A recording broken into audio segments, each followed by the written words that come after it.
মাংস উৎপাদনের জন্য রাজাহাঁস পালন করা লাভ বেশি নাকি বাচ্চা উৎপাদনের জন্য রাজাহাঁস পালন করা লাভ বেশি, এই বিষয়ে আজ আলোচনা করব। এছাড়াও কিছু ভাইয়া ও আপুরা কমেন্ট করেছেন যে রাজাহাঁস বছরে কবার ডিম দেয়, কয়টা ডিম দেয় এবং কবার বাচ্চা ফোটায়।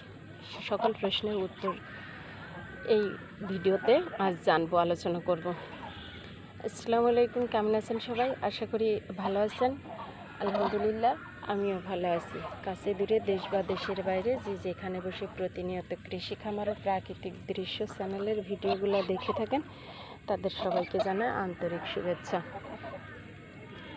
এছাড়াও কিছু ভাইয়া ও আপুরা আছেন যারা আমার চ্যানেলের ভিডিওগুলো প্রতিনিয়ত দেখে থাকেন কিন্তু আমার চ্যানেলটিকে এখনও সাবস্ক্রাইব করেননি।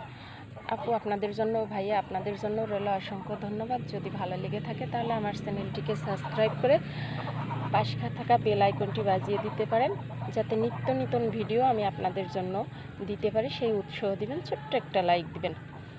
তো ফিরে আসি ভিডিওর মূল উদ্দেশ্যে, যে রাজাহাঁস পালনে লাভ কতটুকু মাংস উৎপাদনের জন্য। হ্যাঁ, আমার কাছে যতটুকু মনে হয়েছে, বাট আমার দীর্ঘ 4 বছরের পালনের অভিজ্ঞতা থেকে আমি আজ শেয়ার করব আপনাদের সাথে। আমার কাছে যতটুকু মনে হয়েছে যে রাজাহাঁস অন্যান্য হাঁসের তুলনায় কিন্তু রাজাহাঁসের মাংসের চাহিদা বেশি, এটার ওয়েটও আসে বেশি, অনেক অন্যান্য হাঁসের তুলনায় ওয়েটটাও বেশি হয়। আর যদি দানাদার খাদ্য দিয়ে মানুষ পালন করা যায় তাহলে সেক্ষেত্রে কিন্তু ওয়েটটা আরও খুব বেশি আসে। তো সেই হিসাব করলে দেখা যায় যে অন্যান্য হাঁসের তুলনায় কিন্তু রাজাহাঁসের মাংসটা বেশি হয়। আর এই রাজাহাঁসের মাংসটা দ্বিগুণ হওয়ার কারণে অন্যান্য হাঁসের তুলনায় মাংস উৎপাদনের জন্য, সেক্ষেত্রে অন্য হাঁসের তুলনায় মাংস উৎপাদনের ক্ষেত্রে রাজাহাঁস পাললা লাভ, যদি সেটা হিসাব করে খাওয়ানো যায়, যদি তার খাদ্যটা সঠিকভাবে দেওয়া যায়। আর সঠিক বলতে যে শুধু কেনা খাবার দিতে হবে ঠিক এমনটা নয়। শুধু যদি কিনা খাবার দিয়ে রাজাহাঁস পালন করতে চান তাহলে কিন্তু সেক্ষেত্রে লসের সম্মুখীন হবেন আপনারা।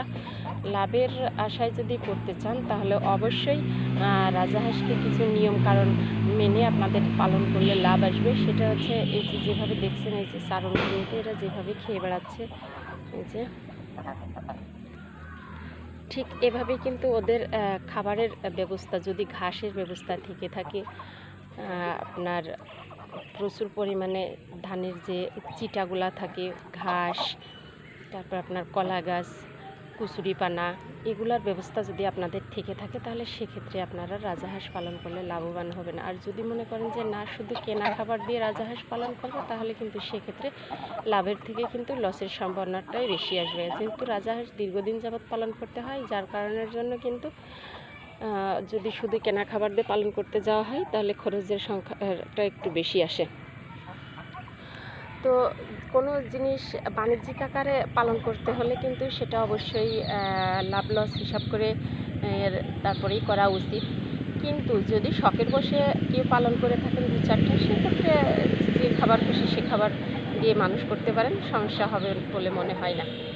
তো এই ক্ষেত্রে আমি মনে করি যে এরা অন্যান্য হাঁসের তুলনায় যেভাবে ঘাস, লতাপাতা, আপনার কুচুরিপানা, কলা গাছের পোয়া, এগুলো যেভাবে খায় সেই হিসাব করে মনে হয় যে, আমার মনে হয় যে তাতে করে অন্য হাঁসের তুলনায় কিন্তু রাজাহাঁসের মাংস উৎপাদনের জন্য পালন করা কিন্তু লাভ। আচ্ছা, এবার আসা যাক দ্বিতীয় অপশানে, যে বাচ্চা উৎপাদনের জন্য লাভ বেশি রাজাহাঁস নাকি আপনার মাংস উৎপাদনের জন্য লাভ বেশি রাজাহাঁস। তো সেটা যদি বলি তাহলে রাজাহাঁস যেগুলা, রাজাহাঁসের মোরগ যেগুলো, সেগুলা কিন্তু আপনার 2200 থেকে 24-26 এর মধ্যেই কিন্তু বিক্রি হয়ে থাকে। 24 থেকে 2200, 2400, 2600 এরকম করে কিন্তু রাজাহাঁসের মোরগ যেগুলো, এগুলো বিক্রি হয়ে থাকে। আর মুরগি হাঁসগুলো আসলে খুব বেশি ওয়েট আসে না রাজাহাঁসের মতো, মোরগ রাজাহাঁসের মতো অতটা ওয়েট না আসার কারণের জন্য ওটা একটু দাম কম হয়। তো সেই হিসাব করলে আপনার, আমি যদি গড়ে যদি হাঁস যদি আমি 2500 ধরি বা 2400 ধরি, তো সেক্ষেত্রে কিন্তু টাকাটা আমার একবারে আসে। আর যদি আমি বাচ্চা উৎপাদনের জন্য, অর্থাৎ মেয়ে হাঁস যেগুলা, রানী হাঁস যাকে বলে, এই হাঁসগুলা যদি রাখা যায় তো বাচ্চা উৎপাদনের জন্য আমার কাছে মনে হয় যেন যে রাজাহাঁসের মাংস উৎপাদনের থেকে বাচ্চা উৎপাদনের জন্য লাভ বেশি। কারণ প্রতি পিস বাচ্চা আপনার 325 টাকা থেকে 350 টাকা। তো 325 টাকা থেকে যখন 350 টাকা হবে তখন কিন্তু একটা রাজাহাঁসে আপনার 1 থেকে 2 বার, 2 থেকে 3 বার, কোনো কোনো হাঁস আছে যে 4 বারও ডিম দিয়ে থাকে। সেক্ষেত্রে আপনার রাজাহাঁস পালনের যে বিষয়টা, সেক্ষেত্রে আপনার প্রতিবারে যদি আপনার কোনো রাজাহাঁস আছে 8 থেকে 9টা শুরু করে 14টা পর্যন্ত রাজাহাঁসই কিন্তু ডিম পেড়ে থাকে। তো যদি কপাল ভালো হয় তাহলে তো মাশাআল্লাহ, বাচ্চা যদি প্রত্যেকটা বাচ্চার ক্ষেত্রে প্রতিবার বাচ্চা যে ডিম রাজাহাঁস যে ডিম দিবে, সেক্ষেত্রে বাচ্চা উৎপাদন করলে আপনার যদি গড় অ্যাভারেজ আপনি 5টা করে বাচ্চাও ধরেন, তাহলেও কিন্তু 5টা 3 বারে কিন্তু আপনার 15টা বাচ্চা উঠবে সর্বনিম্ন, মিনিমাম। কিন্তু তার থেকে বেশি উঠে। রাজাহাঁসের ডিম আমি যতটুকু পালন করছি তার ভেতরে কিন্তু মার খুব কম গিয়েছে, মিস খুব কম হয়েছে। তো যাই হোক, সেটা সম্পূর্ণই কপাল। তো এই 15টা বাচ্চার দাম হিসাব করে দেখেন যে আপনার কত টাকা আসবে। তো হিসাব করে দেখবেন যে আপনার 15টা বাচ্চার যে দামটা, সেটা হিসাব করলে কয় টাকা আসে। আমি কিন্তু সর্বনিম্নটা ধরেছি। আর বাচ্চার দাম যদি আমি 300, এখন বর্তমানে 700 টাকা জোড়া, অর্থাৎ 350 টাকা পিস। তো সেই ক্ষেত্রে আর কি বলছি।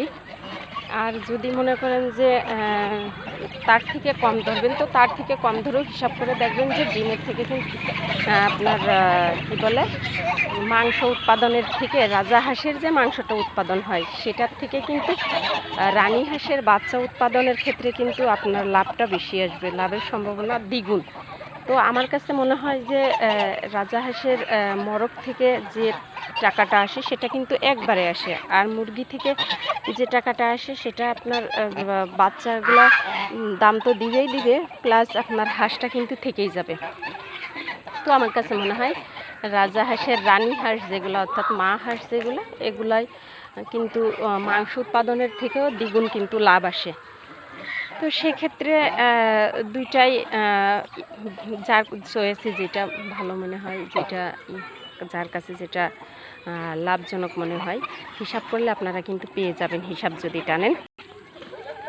আর কিছু কিছু ভাইয়াও আপুরা জিজ্ঞেস করেছেন যে আপু, রাজাহাঁস বছরে কবার ডিম দেয়, কয়টা ডিম দেয়, এবং বাচ্চা কি মাস থেকে ফুটতে শুরু করে। আসলে এটা তো জাতের উপরে নির্ভর করে। রাজাহাঁস এর আগেও আমি বলছিলাম, বাট আপনারা আমার সেই পূর্বের ভিডিওগুলো দেখলে বুঝতে পারবেন যে আসলে রাজাহাঁস বছরে কবার ডিম দেয়, কটা ডিম দেয়, এবং কি মাস থেকে বাচ্চা তুলতে শুরু করে। তো তারপরেও বলছি যে রাজাহাঁস আসলে বছরে আপনার হচ্ছে এটা জাতের উপর নির্ভর করে। কোনো জাতের হাঁস আছে 1 বার ডিম দেয়, কোনো জাতের হাঁস আছে 2 বার ডিম দেয়, এবং কোনো জাতের হাঁস আছে 3 বার ডিম দেয়। আর যাদের ভাগ্য ভালো তাদের তো 4 বার ডিম দেয়, তবে 4 বার খুব কম দেয়, 3 বারই বেশিরভাগ দেয়।